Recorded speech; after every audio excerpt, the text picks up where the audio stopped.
سلام و درود. اومدیم این حجم کارت رو به فروش برسونیم.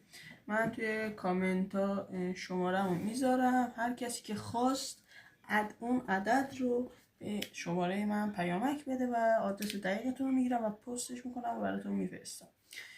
خب نوئر و ادرسون امضا فقط و فقط 150 تومن. اینیستا و مولر فقط 150 تومن.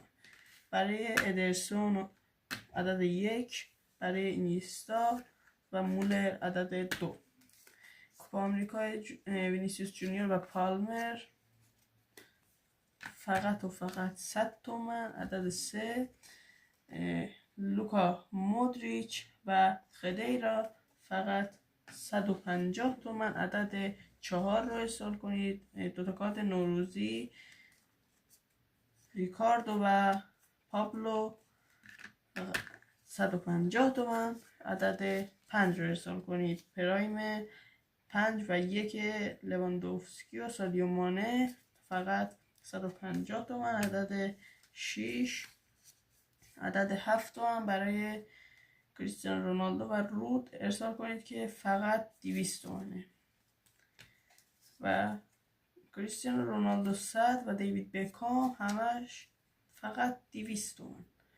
و اگه خواستید همه اینا با هم جمع میکنم، اینایی که من مثلا بهتون گفتم الان، من برای اینا گفتم 200 شد 400 300 میشه 700.